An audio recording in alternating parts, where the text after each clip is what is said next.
ታዲያ በዚህ ሪያሊቲ ጋፕ የሚመጣውን ችግር ደግሞ ምን ብለን እንጠራዋለን? ሳይኮሎጂካል ጋፕ እንለዋለን።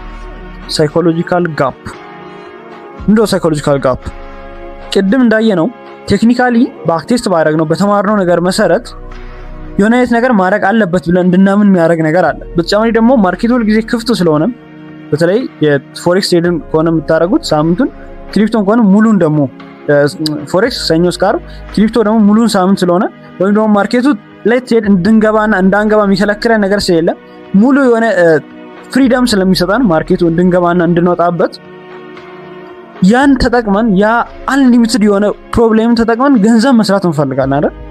ያን ገንዘብ ለመስራት ያለንን ሐሳብና እቅድ ወደ ማርኬቱ ይዘን ስንገባ ማርኬቱ ደግሞ ያን ነገር ሳያደርግ ሲቀር ፔኖች እንዲከተሉብን የሚያደርገው ነገር ሳይኮሎጂካል ጋፕ ነው። ስለዚህ ባጭሩ ማርኬቱ ወደዚህ ቦታ ይሄዳል ብሎ ፕሪዲክት በማድረግና እዛ በሚሄደው ማርኬት እንቅስቃሴ ውስጥ ገንዘብ በመስራት ውስጥ ትልቅ ልዩነት አለ። ያ ጋፕ ነው ሳይኮሎጂካል ጋፕ። በሌላ አባባል ለምሳሌ ቡሊሽ ነው ማርኬቱ ብላችሁ አምናችኋል። ማርኬቱን ቡሊሽ ሆናል ሳምንቱን ወይ ደግሞ ቀኑን፣ ግን ከዛ ትሬድ ብር ይዛችሁ አልወጣችሁም፣ ዶላር ፕሮፊት ይዛችሁ አልወጣችሁም። ለምን? ወይ ኤሊ እንትሪ ነበር፣ ወይ ፈርታችሁ አልገባችሁም፣ ወይ የሆነ ምክንያት አላችሁ፣ ወይ እስከምትፈልጉት ኪ ሌቭል ዲስካውንት ኪ ሌቭል ቡሊሽ ከሆነ እስከ ዲስካውንቱ እስኪመጣ አልጠበቃችሁ። አንድ ሁለት ሶስት ጊዜ ከላይ ፕሪሚየም ላይ ገዛችሁ እስከ ብሉስ ነካ አካውንታችሁን በጊዜ ብለው አረጋችሁ ማርኬቱ ወደ እናንተ አቅጣጫ ሄደ።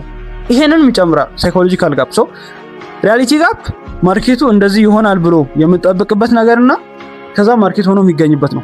ሳይኮሎጂካል ጋፕ ደግሞ ማርኬቱ እንደዚህ ይሆናል ብለን ገምተን እዛ በገመትነው ማርኬት ውስጥ ገንዘብ ይዘን መውጣት ደግሞ ሳይኮሎጂካል ጋፕ ነው።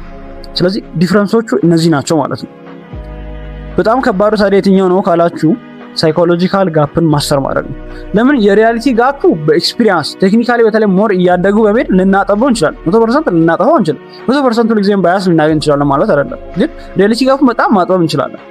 ግን ሳይኮሎጂካል ጋፑ በደንብ ራሳችን ላይ ካልሰረንበት ማጥበብ አንችልም። ለምን? ማርኬቱ ወደምንፈልግበት ወደ ገመትነው አቅጣጫ ቴክኒካሊ ወደ አወቅንበት ቦታ እየሄደም ብር ሳይሰጠን ፕሮፊት ሳይሰጠን ሊሄድ ስለሚችል ሙሉ ቪዲዮን የቴሌግራም ቻናል ላይ ታገኛላችሁ። የቴሌግራም ቻናላችን ሊንክ ባዮ ላይ አለ። በዚህ መልኩ